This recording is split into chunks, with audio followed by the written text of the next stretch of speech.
মাদারীপুরের কালকিনি পৌর এলাকার গোপালপুর দারুস সুন্নাহ মহিলা মাদ্রাসার পাশে হঠাৎ বিকট শব্দ। বিস্ফোরণের শব্দে আতঙ্ক ছড়িয়ে পড়ে আশপাশের এলাকায়। পুলিশ ও স্থানীয়রা জানান, মাদ্রাসার পাশের ইমন সর্দারের বসতঘরের সামনে বিস্ফোরণ ঘটে। এই সময় সেখানে থাকা মাদ্রাসার কয়েকজন শিক্ষার্থী আহত হন। আহতদের মধ্যে রয়েছে 8 বছরের আবিদা, 9 বছরের জান্নাত, 10 বছরের মিনহা ও 9 বছরের মাইমুনা। অপর আহত শিক্ষার্থীর পরিচয় তাৎক্ষণিকভাবে জানা যায়নি।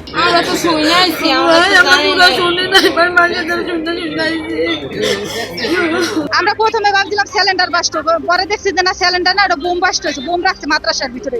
আরো বাচ্চারা এরকম হয়েছে, কেউ কোনো জ্ঞানই নেই মনে করেন। ওরা ধরছিল, ওরা কালকে বাসায় ছিল, তারপর ওরা তো জানে না যে কি আবার ওটা ধরছিল।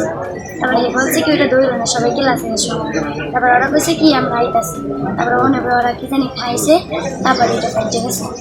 বলের মতো ছিল, এটাকে কালকেই ওখানে রাখা ছিল, আমরা এটা জানি না।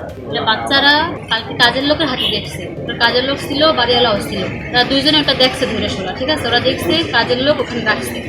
এখন বলের মতো তো বাচ্চারাও ধরছিল, তা ধরার পরে তারা নিষেধ করছে, বলছে তুমি এটা ধরো না, তারপর ওই জায়গায় রাখা দিচ্ছে। বিস্ফোরণের পর আহত শিক্ষার্থীদের উদ্ধার করে প্রথমে কালকিনি উপজেলা স্বাস্থ্য কমপ্লেক্সে নেওয়া হয়, পরে কয়েকজনকে মাদারীপুর সদর হাসপাতালে ভর্তি করা হয়েছে।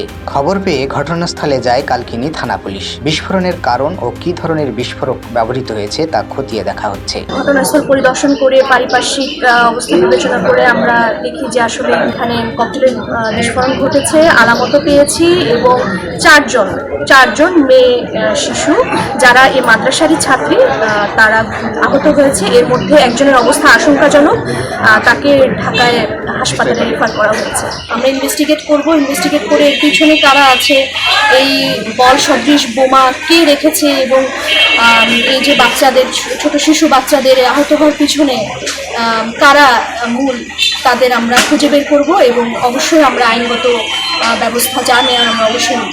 মাদ্রাসার মতো একটি প্রতিষ্ঠানের পাশে বিস্ফোরণের ঘটনায় শিক্ষার্থী ও অভিভাবকদের মধ্যে উদ্বেগ দেখা দিয়েছে। বিস্ফোরণের উৎস এবং এর পেছনে কারা জড়িত তদন্তের মাধ্যমে তা বেরিয়ে আসবে বলে জানিয়েছে পুলিশ।